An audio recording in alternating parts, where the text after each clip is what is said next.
No caben dudas de que la ciencia es una de las actividades más valoradas en la actualidad. Pero, ¿la ciencia describe verdades o ficciones? La revolución científica que ocurrió en la modernidad trajo consigo un proceso de secularización que le permitió al ser humano comenzar a pensar al margen de la autoridad divina previamente establecida.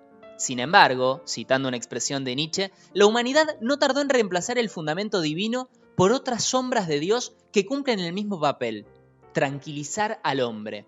¿Acaso la ciencia no se habrá convertido en el nuevo Dios del cual se espera encontrar respuestas absolutas? Cuando les pregunto a mis alumnos qué es la ciencia, en general me responden que es un tipo de conocimiento. Cabe preguntarse entonces qué es el conocimiento.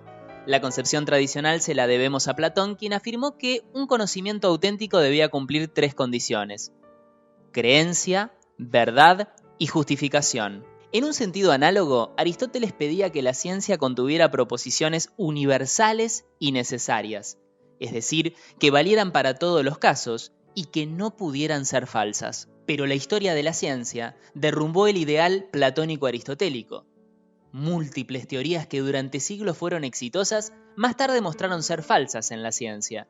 Pensemos, por ejemplo, en el fijismo de las especies en biología, que fue refutado por la teoría de la evolución de Darwin, o la teoría geocéntrica en astronomía, que postulaba que la Tierra está en el centro del sistema planetario. Esa teoría fue refutada por el heliocentrismo que se le suele atribuir a Copérnico.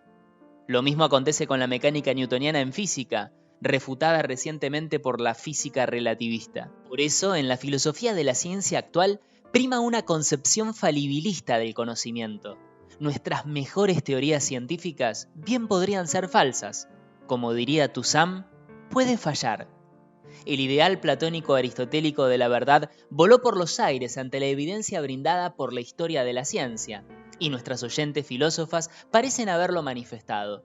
Celina dice que ella cree que el ser humano no es el dueño de toda la verdad y por lo tanto la ciencia creada por nosotros tampoco. Y agrega que la razón humana es limitada y por lo tanto no puede acceder al conocimiento de cosas trascendentes como Dios o el alma, pero no habría por qué menospreciar ese tipo de conocimientos. Luisa Bagnardi señala que en su opinión, la ciencia describe verdades pero son momentáneas, porque quizás en 100 años lo que hoy consideramos verdad ya no sea tal, con el avance de la tecnología. Nuestra oyente Tatiana dice que todo lo que se sostenga en la ciencia debe estar respaldado, debe tener una base, poniendo énfasis en la tercera condición del conocimiento de la que hablaba Platón. Pero entonces, ¿qué relación hay entre el conocimiento científico y la verdad? Nuestra siguiente filósofa oyente, Lucía Rodera, esto respondía. La respuesta es relativa, pretende describir verdades, pero puede pasar que en determinado momento histórico tome algo como verdad, o la mayoría de científicos tomen algo como verdad, cierta teoría, y con el tiempo se descubra que no es así y se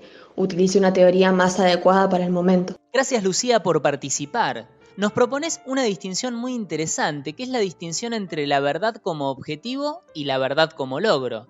No hay dudas de que la ciencia tiene como objetivo ideal alcanzar la verdad, pero ese objetivo difícilmente se logra. ¿Pero entonces estamos diciendo que la búsqueda de la ciencia carece de sentido?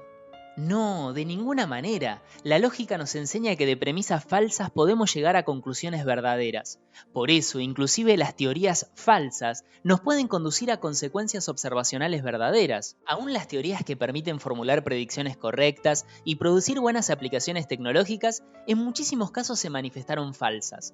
Por ejemplo, en astronomía, la teoría geocéntrica y la teoría heliocéntrica, lógicamente incompatibles, permitían hacer prácticamente las mismas predicciones astronómicas.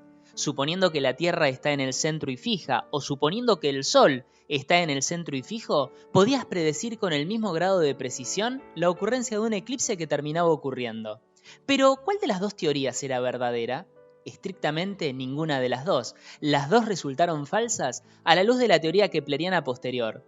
Kepler, en efecto, demostró que los cuerpos celestes se movían no en órbitas circulares, sino describiendo elipses. Habiendo derribado el mito de que las teorías científicas son verdaderas, destaquemos sin embargo los efectos ampliamente positivos de la ciencia para la humanidad. En primer lugar, la ciencia ayudó a disminuir el sufrimiento, gracias a descubrimientos tales como el cloroformo y la penicilina. En segundo lugar, permitió aumentar la esperanza de vida. Pensemos que en la antigüedad la esperanza de vida no alcanzaba los 30 años. que en el siglo XX ascendió a los 50 y que en la actualidad oscila entre los 70 y los 90 años. En cuanto a la salud, es innegable que la ciencia permite evitar miles de muertes. La pandemia de gripe española que se difundió en 1918 se estima que causó entre 50 y 100 millones de muertos, más que las bajas producidas durante la Primera y la Segunda Guerra Mundial. Hoy estamos atravesando una crisis a raíz del COVID-19 y esperamos con ansias que los científicos descubran la vacuna o un tratamiento apropiado. No nos malinterpretes, no estamos demonizando la ciencia, solo decimos que es un mito creer que sus teorías son verdaderas, porque de hecho, las teorías no describen la realidad, sino modelos construidos por los científicos. Las teorías científicas no son más que modelos, y los modelos son vehículos de representación que no se corresponden con lo representado de manera exacta. El modelo atómico de Bohr, por ejemplo, es una ficción, en el sentido de que el átomo no es lo que el modelo representa. Es una construcción de como si las cosas fueran de un modo que no son. Pero esa especie de relato ficcional acerca de algo que no está allí, genera efectos, algunos de los cuales nos mejoran la calidad de vida, como dijimos antes. Si no fuera por la ciencia, por ejemplo, en este momento no podrías estar escuchando este programa de radio. Gracias por participar una semana más. Para la que viene te propongo la siguiente pregunta. A vos, ¿qué te identifica? Pensalo bien.